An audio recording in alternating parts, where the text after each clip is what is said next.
बादलों में दो जादुई सैंडल घर। रामपुर में काव्या अपने माँ गोमती के साथ रहती थी।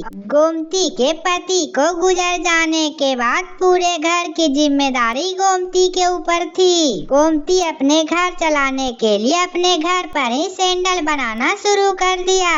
गोमती बहुत अच्छा सैंडल बनाती थी, लेकिन गोमती के पास इतनी पूंजी नहीं थी जो कि वो मार्केट जाकर उसे अच्छे दामों में बेच सके।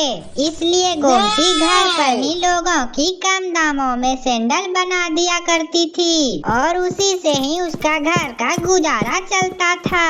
काव्या भी स्कूल में ही पढ़ रही थी और वो पढ़ने में बहुत ही होशियार थी। काव्या हर बार अपने क्लास में फर्स्ट आती थी। इसी तरह दिन बीत रहे थे। तभी एक दिन गोमती की तबीयत खराब हो जाती है। गोमती तब भी सैंडल बना रही थी। ये सब देखकर काव्या कहती है, माँ आपका तबीयत बहुत खराब लग रहा है, अब आप घर जाकर सो जाइए। नहीं बेटी, ये सैंडल मुझे आज ही तैयार करना है, वरना इसके पैसे नहीं मिलेंगे। तुम चिंता मत करो, मेरे इतने तबीयत थोड़ा जल्दी ही ठीक हो जाएंगे। बस ये तो सर्दी जुकाम है, ये जल्द ही ठीक हो जाएगा।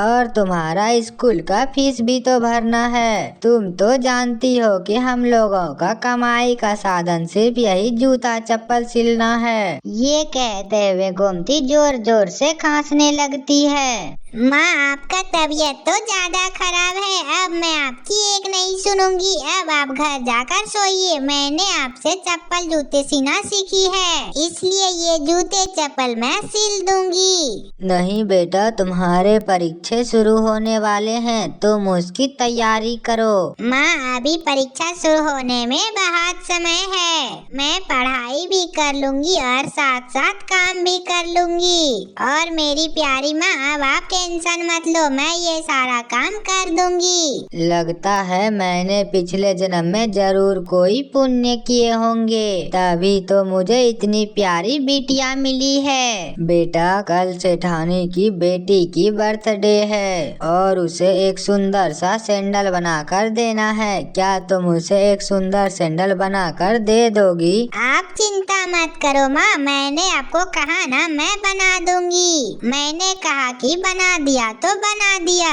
बाकी अगर किसी चीजों में कमी आएगी तो मैं आपसे पूछ लूंगी। गोमती दवाई खाकर कुछ देर के लिए आराम करने चली जाती है। काव्या लगन से सैंडल बनाने लगती है।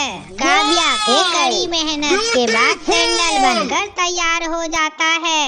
जब सेठानी काम को सैंडल लेने आई तो कहती है, अरे वाह, कितनी अच्छी सैंडल बनाई है तुमने। काव्या, तुम्हारी माँ के हाथों में तो जादू है। इतने अच्छे सैंडल तो मैंने सिर्फ बड़े बड़े शहर के मॉलों में देखी है। नहीं सेठानी जी, ये सैंडल मैंने नहीं बनाया है, बल्कि ये सैंडल तो मेरी प्यारी बेटिया ने बनाई है। तुम्हारी बेटी ने तो वाकई बहुत अच्छा सैंडल बनाई है, ये लो सैंडल के पैसे।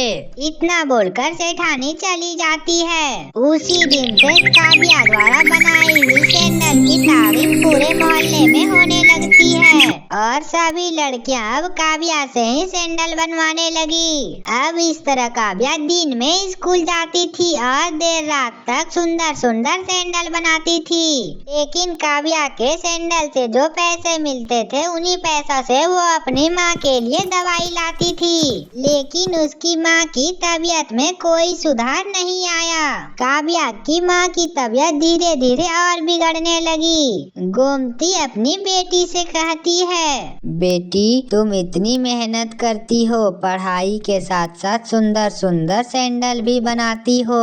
इससे जो भी पैसे कमाती हो, तुम सारे पैसे दवाई में खर्च कर देती हो। लेकिन बेटी, मुझे लगता है मेरी अंतिम समय आ गया है। माँ आप मुझे छोड़ के जाने की बात मत किया करो। आखिर आपके बिना मेरा इस दुनिया में और कौन है। आप चिंता मत करो माँ, मैं आपको जल्दी शहर के सबसे अच्छे डॉक्टर के पास दिखवाऊंगी और आप जल्दी ठीक हो जाओगी। मेरी बच्ची, अब मेरा सच में अंतिम समय आ गया है, तुम अपना ख्याल रखना।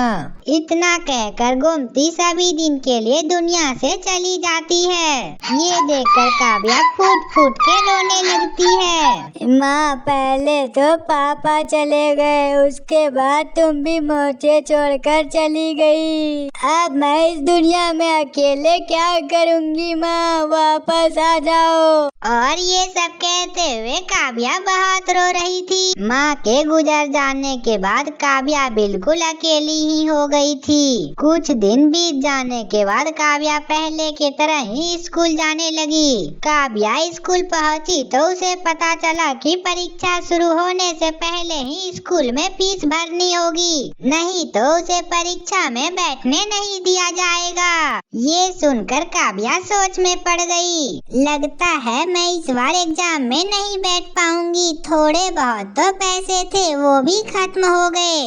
अब तो मेरे पास इतने पैसे भी नहीं हैं जो कि मैं स्कूल की फीस भर सकूं। और वो ये घर में बैठकर सोच ही रही थी, तभी उसके घर पर वृंदा नाम की एक धनवान औरत आती है। मेरा नाम वृंदा है और मैं शहर से आई हूँ। मैंने तुम्हारा नाम बहुत सुना है कि तुम बहुत सुंदर सुंदर सैंडल बनाती हो। मेरा शहर में बहुत बड़ा सैंडल का शोरूम है, क्या तुम मेरे लिए सैंडल बनाओगी? तुम पैसे की चिंता मत करना, मैं तुम्हें बहुत सारी पैसे दूंगी और तुम ऐसा करो कि मुझे इस हफ्ते 100 सैंडल बनाकर दे दो। हाँ हाँ, आप चिंता मत कीजिए, मैं आपको इतनी अच्छी सैंडल बना के दूंगी कि आपके दुकान के सामने बहुत सारी भीड़ लग जाएगी। 1 हफ्ता होने के बाद मैं पेमेंट के साथ सैंडल लेने आऊंगी। मेरे तो एग्जाम 1 हफ्ते बाद शुरू होने वाले हैं, तब तक से मेरे पास तो खूब पैसे आ जाएंगे। काव्या दिन रात मेहनत करके 100 सैंडल तैयार करती है और काव्या बहुत ही खुश थी। आज वृंदा मैडम मेरे सैंडल देख के तो बहुत ही खुश हो जाएगी और इसके बहुत सारे पैसे भी देंगी। तभी बदकिस्मती से शॉर्ट सर्किट की वजह से वहाँ पर आग लग जाती है और उनकी सारी सैंडल जलकर राख हो जाती है। और जब वो वापस आई तो उसके आंखों के सामने अंधेरा छा गया। हे भगवान, ये कैसा अनर्थ हो गया और मेरे घर में आग कैसे लग गई और मेरे इतने मेहनत से बनाए हुए सारे सैंडल जल गए। अब मैं वृंदा मैम को क्या जवाब दूंगी। उसी दिन वृंदा अपने दिए ऑर्डर काव्या से लेने आ जाती है। काव्या ने रोते हुए वृंदा मैम को सारी बातें बताती है, लेकिन वृंदा गुस्से से आग बबूला हो जाती है। देखो, तुमने मुझसे ऑर्डर लिया था, इसलिए मुझे कहीं से भी ला कर दो। अगर तुम सैंडल नहीं दोगी तो मैं अपने कस्टमर्स को क्या जवाब दूंगी। देखो, तुम्हारे चक्कर में मैं अपना लाखों का नुकसान नहीं सह सकती। तुम अभी मुझे 100 सैंडल बना के दो, वरना मैं अभी तुझे पुलिस के हवाले कर दूंगी। तुम मुझे जानती नहीं हो, मेरी पहुंच बहुत ऊपर तक है, इसलिए तुम चालाकी करने की कोशिश भी मत करना। चलो, अब मैं तुझे 2 दिन का और टाइम देता हूँ, लेकिन 2 दिन में 100 सैंडल बन जाने चाहिए। भोली भाली काव्या वृंदा की बातों से डर जाती है और उसे समझ नहीं आ रहा था कि 2 दिन में वो उसे 100 सैंडल कैसे बना कर देगी। ये सब सोचते सोचते काव्या नदी के किनारे पहुंच जाती है। नदी पर उसे एक सोने की सीढ़ी दिखाई देती है जो कि बादलों में जा रही थी। अरे, ये चिड़िया यहाँ कैसे आ गई? यहाँ तो कल तक कोई चिड़िया नहीं थी। काव्या उन चिड़ियों पर चढ़ के ऊपर जाती है और वो बादलों में सबसे ऊपर पहुँच जाती है और वहाँ पर उसे 2 सैंडल का घर दिखाई देता है। इसे देखकर वो चौंक जाती है। अभी उससे एक सैंडल से आवाज आती है, काव्या, तुम बिल्कुल सही जगह आई हो। अगर तुम मेरे घर में आओगी तो तुम्हें बहुत सारा धन दौलत मिलेगा, लेकिन तुम्हें हमेशा हमारे ही पास रहना होगा। काव्या, अगर तुम हमारे घर में रहोगी तो तुम्हारी जरूरत की हर एक सामान हमारे घर में मिलेगी, जो कि तुम लेके नीचे भी जा सकती हो। काव्या ने थोड़ी देर सोचकर कहा, मुझे ज्यादा धन दौलत नहीं चाहिए और मेरी माँ ने मुझे सिखाया है कि लगातार आदमियों को मेहनत करती रहना चाहिए और कभी लालच नहीं करना चाहिए। इसलिए मुझे जितना जरूरत है उतना ही चाहिए। इसलिए काव्या दूसरी सैंडल घर में जाती है।